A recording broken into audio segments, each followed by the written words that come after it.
Namaskar. The non-scarring alopecia. This tutorial has been made out of the book Practical Guide to Hair Transplantation, an interactive study for beginning practitioner, chapter 14, written by me. You need to see other tutorials and chapter for diagnosis and for the pictures of dermoscopy on mini atlas given in the book. This is what we are talking about, the non-scarring alopecia, not about the diagnosis and examination. The causes of alopecia. The alopecia means the baldness or area of the scalp where there is no hair. So there can be three mechanisms involved into it. The hair loss or the bald patch or baldness may be because of the disturbed hair cycle, means we know that the hair anagen phase, catagen phase, telogen phase, exogen, canogen phase are there. There can be disturbance in any of the stage of the hair cycle, and also there is a disturbances in the hair cycle in androgenetic alopecia, or there can be transformation of hair follicle, means miniaturization as we see in androgenetic alopecia. Terminal hair, which are thick, gets converted into villus like hair, hypopigmented, less than size of 1 centimeter. We call them also the baby hair. This is the pathognomic feature of androgenetic alopecia. So this is the second mechanism of alopecia. Third mechanism of alopecia can be, there can be damage, direct damage to the hair follicle, means hair forming factory. Hair follicle is a hair forming factory. If there is a direct damage, it can be because of some trauma like burn, acid, or it can be because of some other pathology leading to destruction of the part of hair follicle, mainly that part which has got the stem cells, means the bulge area. This leads to the scarring alopecia. So the alopecia can be divided into mainly the two category. One is the non-scarring and another category is the scarring alopecia.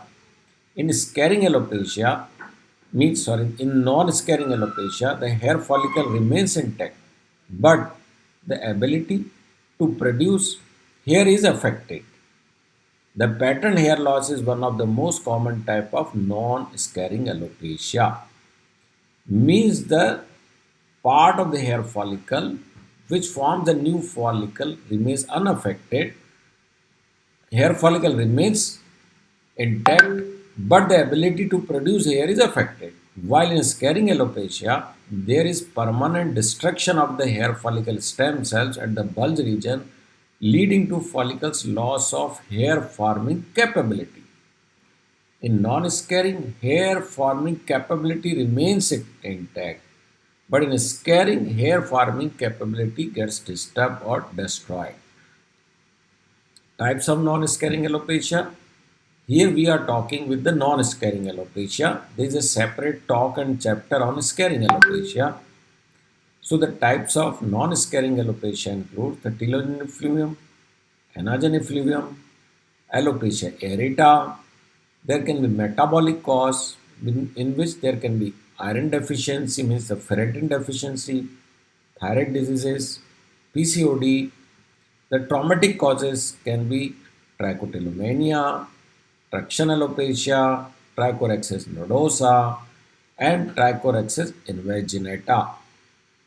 There can be hair shaft abnormality, there can be triangular alopecia and loose anagen syndrome. So let's see the hair loss pathogenesis. As I said, it can be because of the disturbed hair cycle. It can be transformation of hair follicle, means to the miniaturization. There can be damage to the hair follicle, and there can be hair shaft defects. So disturbed hair takes place in telogen effluvium, anagen effluvium, alopecia areata, and endogenetic alopecia. So these all means telogen effluvium, anagen, and alopecia areata, androgen. There is a disturbances in the hair cycle. While transformation of hair follicle means the terminal hair to miniaturized hair is in the endogenetic alopecia. Damage to the hair follicle are the various causes. These are leading to scarring alopecia, major lichen planopilaris, pseudopelloid, or Brock, folliculitis, decalvans, traction alopecia, deep necrotizing folliculitis, radiation-induced alopecia, post-traumatic burn. Burn can be flame means direct burn, or it can be acid burn or other chemical burn. The hair shaft anomalies leading to alopecia can be the monolithics, pili tortoise, exogenous hair, and hair shaft damage. The effluvium diffuse pattern hair loss is called as effluvium. All human hair follicles are in different phases of hair cycle, and this is known as asynchronous or the mosaic pattern of the hair cycling. Means all human hair does not shed at one time. It is different than the animal in which all hair shed together, while in the human beings all hair do not shed at one time. All hair follicles are in different stages of hair cycle. In humans, scalp hair shed at 3 to 4 years interval at the end of telogen phase. At the end of the exogen, these hair re-enter into the anagen phase quickly and hair grows back. Some hair shed every day and some hair grows back, which is the part of normal physiological process. If many hairs enter in one phase together and shed, this phenomena is called as effluvium. I am repeating, if many hairs all together enter into one phase, like in telogen, if they enter into and they fall, then it is called as effluvium. If they enter together all in telogen phase and shed, this is called as telogen effluvium. So two things are important: entering of most of the hair follicle into one stage of cycle and then fall. If they enter during anagen and fall, then it is called as anagen effluvium. So let's see, anagen phase means the growing phase, catagen evolution phase, telogen is the resting phase. Then after this, the hair fall, that is called exogen. Then empty hair follicle space, that is the kenogen, and then they again enter into anagen phase. Then the early anagen, and then again the anagen continues, and this cycle goes on, goes on, goes on. This one cycle, the anagen phase, remains 3 to 4 in human beings. So this involution shedding phase of shedding is the exogen, kenogen is the empty hair follicle, and anagen again the hair growing phase. In human, scalp hair shed at 3 to 4 year interval at the end of telogen phase. The pathogenesis of effluvium. Effluvium is due to disturbed hair cycle and does not produce permanent damage to the hair follicle. Excessive hair loss is emotionally distressful for the patient. The telogen effluvium, let us see, when the large number of follicles enter the telogen phase and shed together, we call is the telogen effluvium.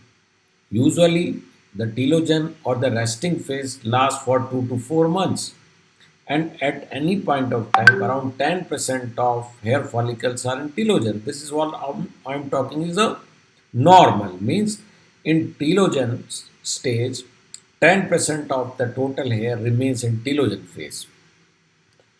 This early entry of anagen, but what can happen? There can be early entry of anagen into telogen is mainly due to an insult to the anagen follicles dermal papilla.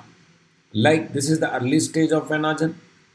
If something goes wrong with the dermal papillae, Dermatopapillae are rapidly dividing cells, and these cells later on makes the hair. If there is something goes wrong at this stage in there, then they will not enter into the anagen.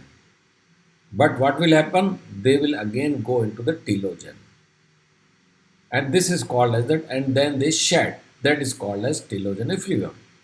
So telogen effluvium can be acute or the chronic. Means immediately you are watching it, and if it continues for longer period, means more than 6 months, then it is called as chronic telogen effluvium. The common causes of telogen effluvium are physiological, as we see after pregnancy, and telogen effluvium of the newborn also. Any stressful condition, this is very common. Mental stress, physical, environmental, and patient had the fever, and any major surgery or took place, then it is called as stressful. Any stress, psychological, physical, or environmental, or social, these may lead to the hair loss. Then there can be nutritional, like the most common is the crash diet, then the iron deficiency, protein deficiency, or other any other nutritional deficiency may also lead to the telogen effluvium. There are few drugs, although there is a long list of these drugs, but most important commonly taken by the persons are anti-cholesterol, anti-epileptic, beta blockers, retinoids, and valproate. Then the endocrinal causes can be hypo or hyperthyroidism, childbirth, as I said, the postpartum, miscarriage, and any abortion, medical termination of pregnancy. Inflammatory cause can be the seborrheic dermatitis. If becomes severe, uncontrolled, then it can also lead to the telogen effluvium. Now we go on acute telogen effluvium. There is a history of triggering factor. You will always find 6 to 12 weeks before the onset of the hair loss. Patient present with diffuse unpatterned hair loss from the scalp. Then it is usually self-limiting within 6 months. But patients are very much worried, so they always consult the doctor. Potential triggering factors can be any disease, any stress, fever, major surgery, psychological problem, environmental stress, and the crash dieting, as I explained before. The hair loss is less than 50% of the total scalp. It's not the 100%, 50%, up to 50% it can be. The diagnosis is the detailed history. If you take the patient, you will always get some point of triggering or the cause of the triggering of the hair loss, like medication, crash diet, weight loss, something. Investigation, the general blood profile you must do, then see the nutritional deficiencies of vitamins, especially the iron, and also the thyroid function if needed, then the hormonal acid. The dermoscopy, what you will see in dermoscopy, empty hair follicle with short hair, you can see follicular opening remains open. You must remember that the very important point between the scarring and non-scarring alopecia, on examination of the scalp you can see that in non-scarring alopecia you will see always a follicular opening. The follicle can be empty or there can be small hair, villus like hair, while in the scarring alopecia there is no follicular opening, they are thin, shiny, you don't see any hair. So that is the scarring alopecia. Now the treatment of acute telogen effluvium is usually, we know, is that self-limiting, detailed counseling of the patient to teach him or her that his hair loss is transient, is important, treatment of any underlying cause, and correction of any deficit like vitamins, iron is mandatory. Sometimes the use of minoxidil helps, rather because patient is very much apprehensive, then the minoxidil can be prescribed along with the correction of that triggering factor. Chronic telogen effluvium. In chronic telogen effluvium, the diffuse hair loss lasts for more than 6 months. Constant stress may be responsible for the chronic telogen effluvium. Women having high stress will have more hair loss. It can be because of primary hair follicle disorder or the secondary to systemic disorders such as iron deficiency, dietary deficiency, liver failure. Iron deficiency is one of the most common cause, especially in the females. There is excessive hair shedding due to the hair cycle synchronization phenomena, shortening of anagen phase, or the premature teloptosis. This is typical case of chronic telogen effluvium. This young girl had nutritional deficiency and severe ferritin deficiency, which was corrected, and after some time you see the hair growth turns out to be very good and satisfying result just by correction of the nutritional elements. The diagnosis of chronic telogen effluvium history is important. Examination, you get the diffuse hair loss, bitemporal recession may be present, dermoscopy, hair diameter variability is there, which is less than 20%. Investigation, hair pull test is positive in all the scalp area, including the occiput. See, this is very important.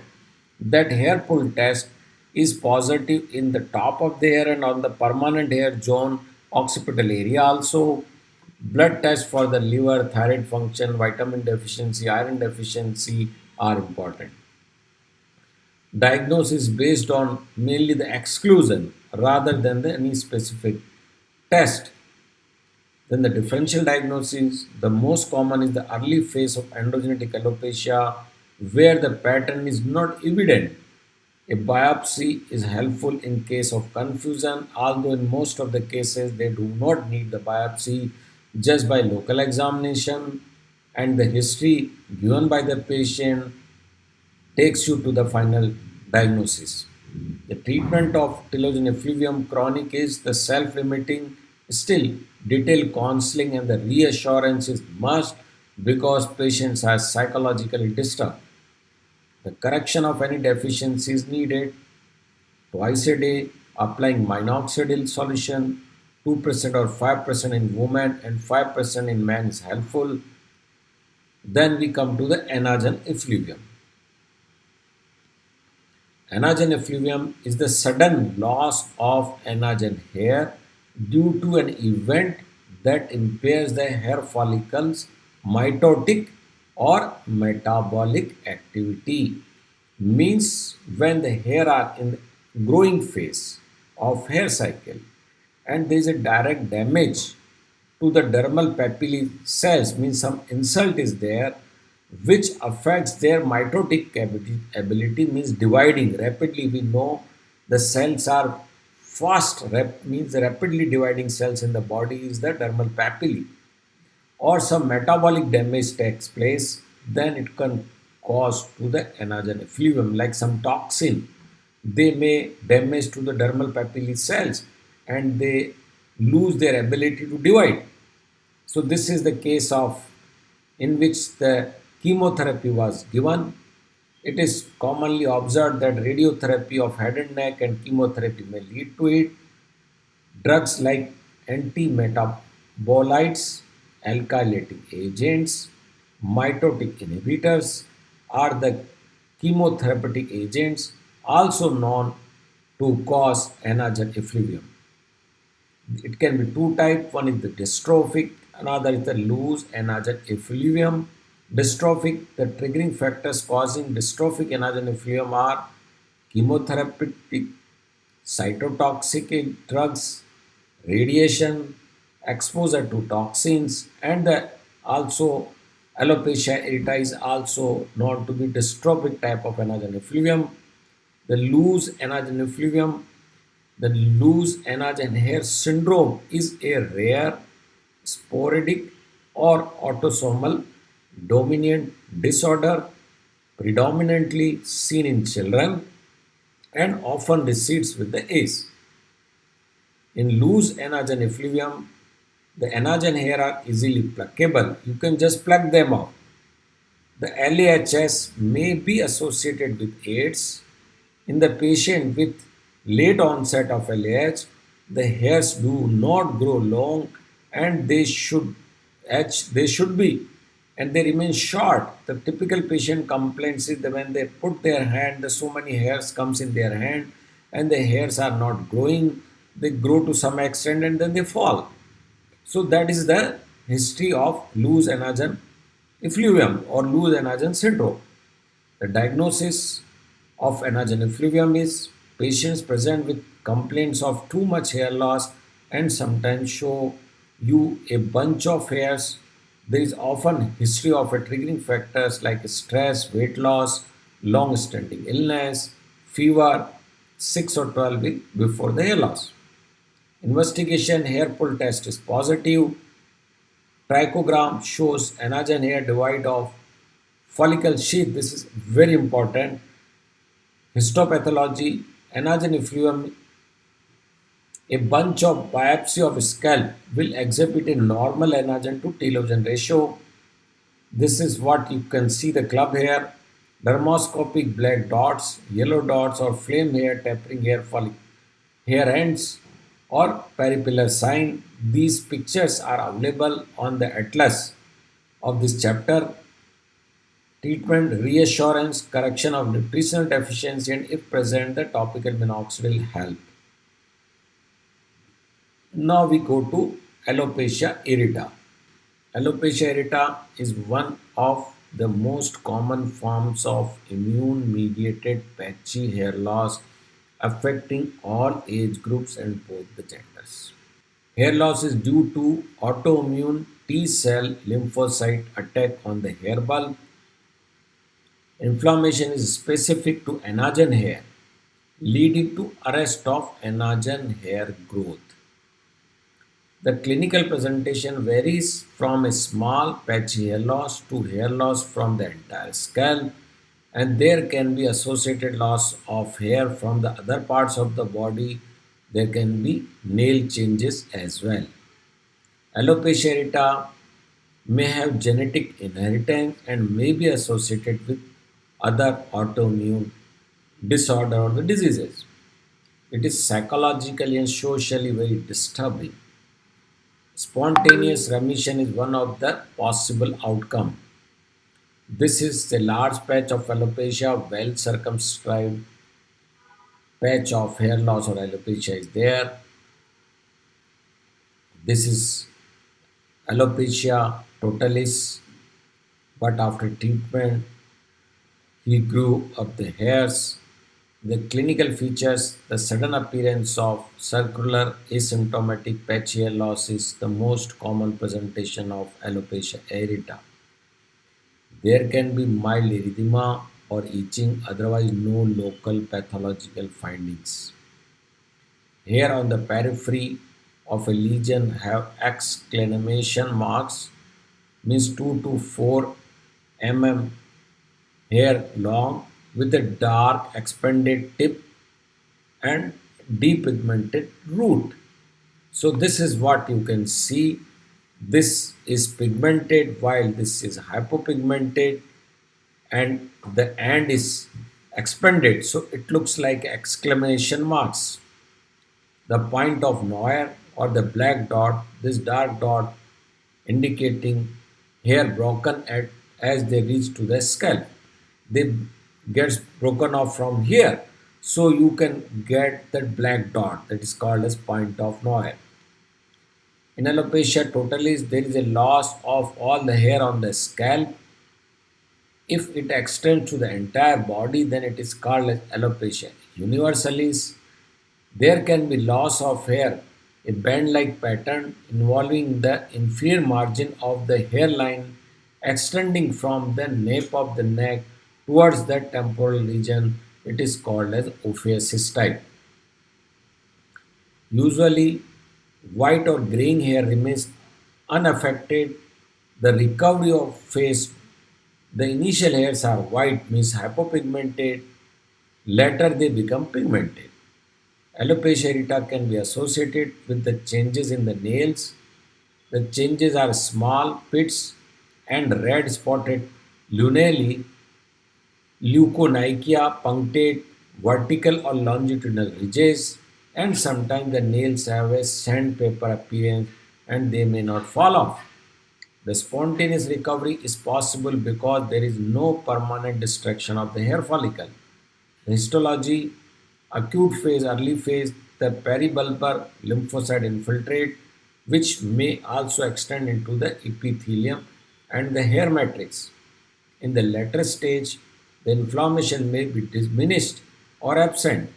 Other features are predominance of non-anagen terminal follicles, pigment cast, perifollicular fibrosis with a normal epidermis and interfollicular dermis. The differential diagnosis of alopecia areata is the tinea capitis, lichen planopilaris, trichotillomania, temporal triangular alopecia, syphilis. The history is very important. The sudden appearance of patchy hair loss, lack of skin changes, points of Neuer or the black dots are present, presence of exclamation marks on dermoscopy make the diagnosis straightforward.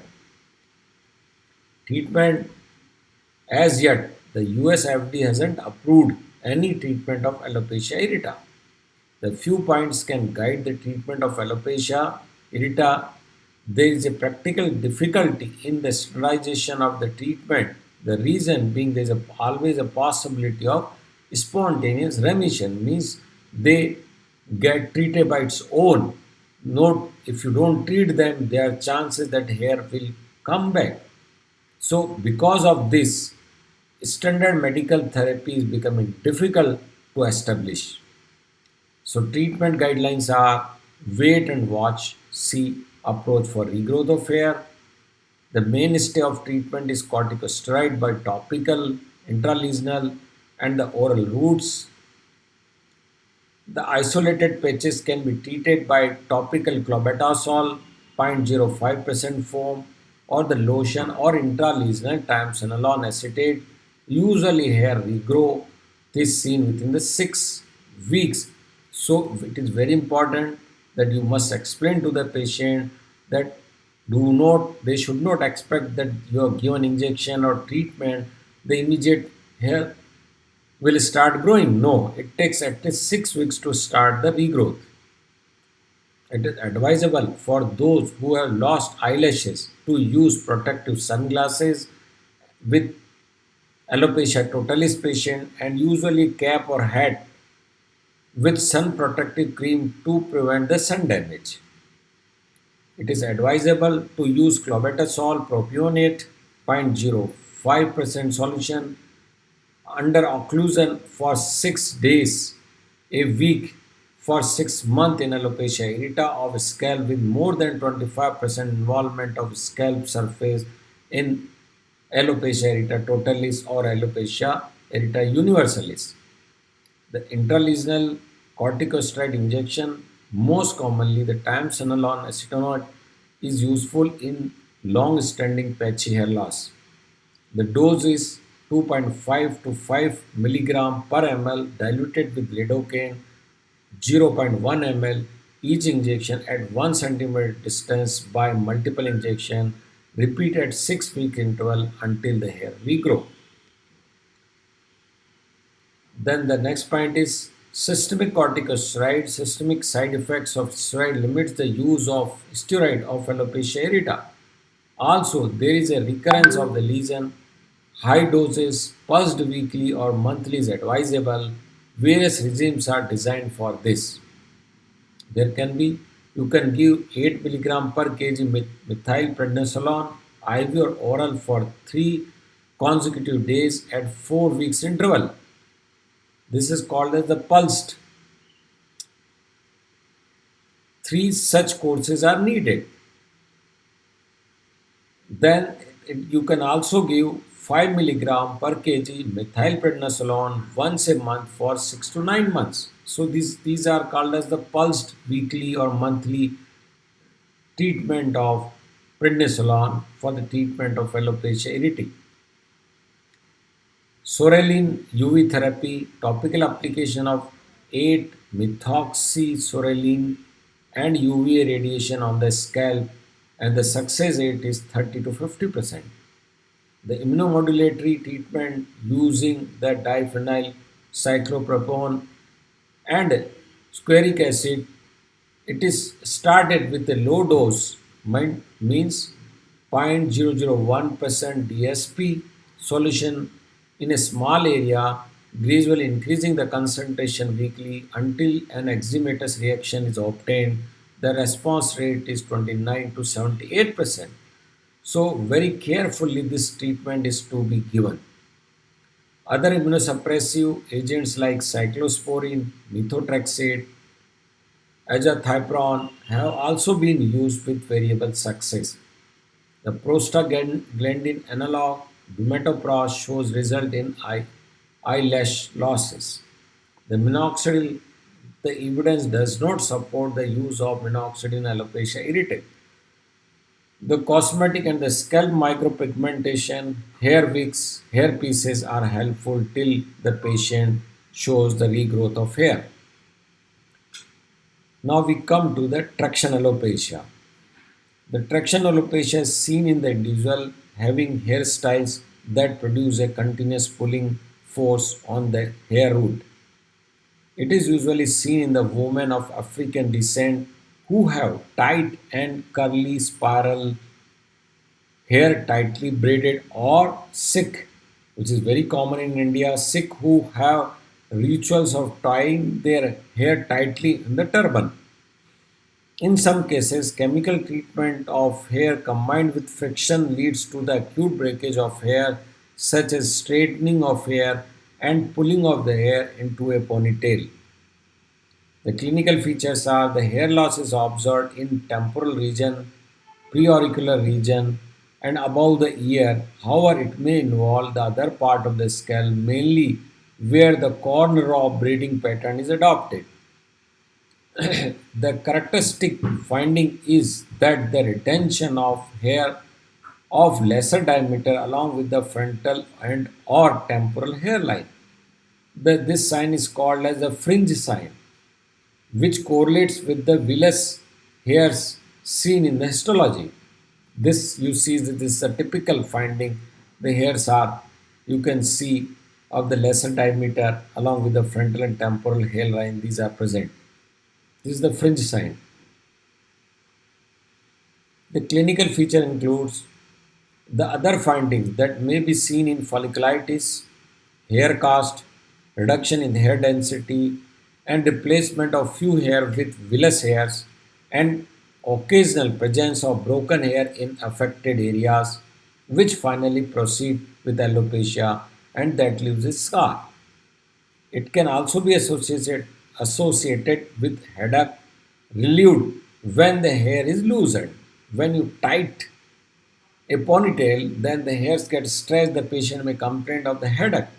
But once you lose the hair, the headache go disappear. The pattern of alopecia is characteristic and reflects the disturbances of distribution of traction. It is postulated that chronic traction affects the dermal papillae, leading to diminishing hair follicle. Although this condition can be seen in school-aged children, the prevalence increases with the age and is highest among the young adult women. Traction alopecia is biphasic. With early disease, it is non-scarring, but if the problem continues, means the traction continues, then it can be permanent scarring alopecia. It can be of two types. It can be marginal and non-marginal. A band-like area of alopecia develops in front of the temporal region. This is called as marginal. In young girl, most commonly seen, the tight ponytail creates the constant traction, causing the hair shedding and the hair breakage. Very common in sick men using turban. Alopecia develops in frontal and the temporal areas, seen in neonates presents a circumscribed area of hair loss in the occipital region. It is physiological and the transient usually develop in the area of friction. The histopathology early stage is characterized by an increased number of telogen and catagen hair follicle with a normal hair follicle count and presence of trichomalacia means the pain is there, soft, fragile and the swollen hair. It is followed by shedding of terminal hair and retaining smaller caliber hairs along the frontotemporal hairline appearing as villous hairs. In later stage of traction alopecia, there is a decrease in terminal hair follicle count, which is replaced with fibrotic fibrous tracts.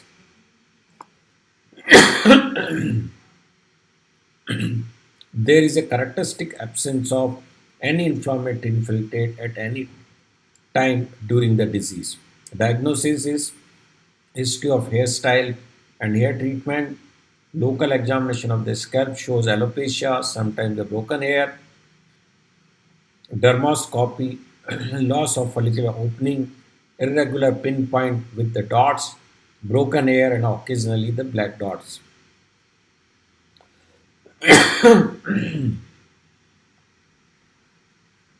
Biopsy, biopsy, biopsy in chronic cases, a reduced number of hair follicles. The treatment includes there is a transient hair loss in the initial phase, which can be treated by changing the hairstyle. There is a permanent alopecia in long-standing cases, which may require a hair transplant and advised to change the hairstyle. Now, triangular alopecia, this is also called as CTA, congenital triangular alopecia or the temporal alopecia. This is a benign non-scarring hair loss. Commonly involved the site is the frontotemporal region, rarely also involve the temporoparietal and the occipital region. It is non-progressive disorder that present as a triangular, oval or lancet-shaped patch of alopecia. CTA can manifest at birth or it can show later stage of the life.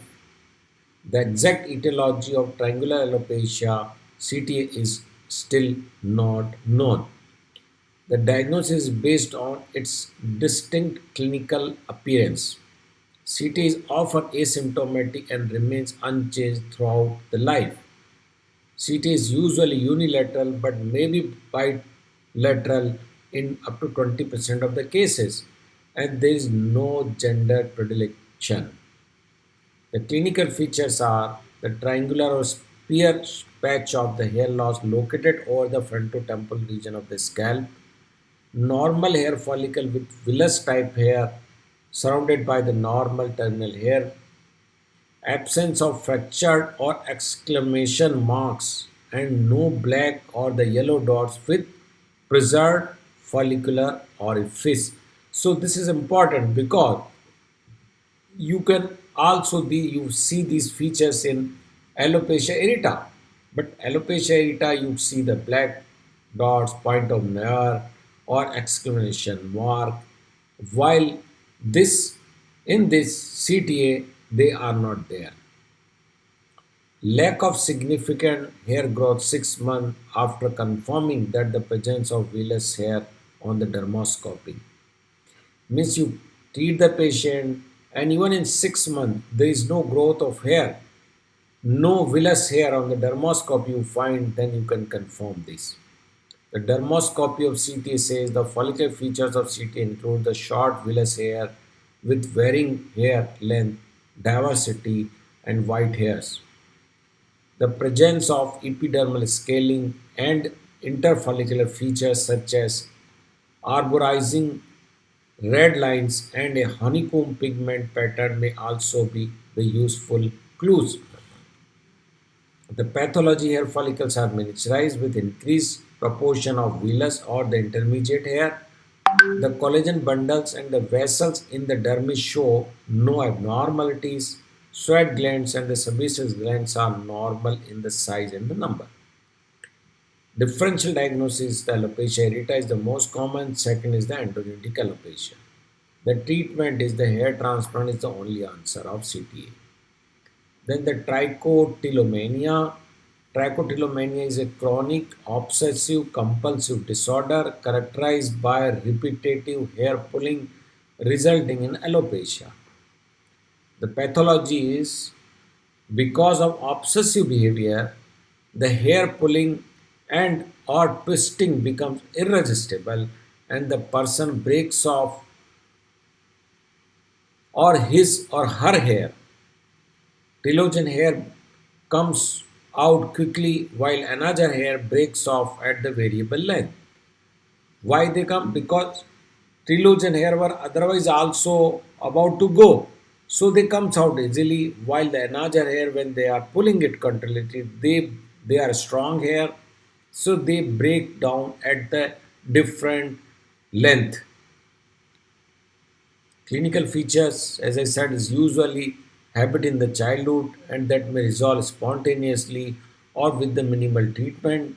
In older age group, it is seen predominantly in females with evidence of psychological or behavioral stress.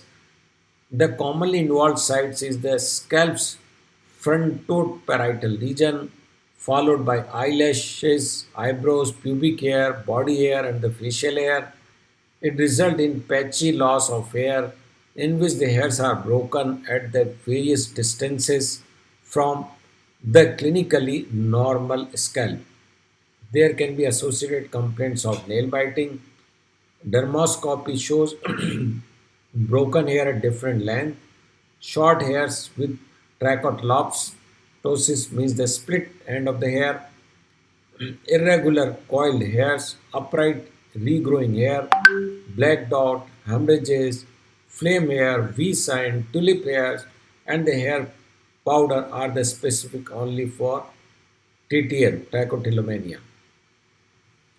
History diffuse or non-inflammatory alopecia, missing hair shaft, inward collapse of outer root sheath, few unaffected hair follicles are also seen.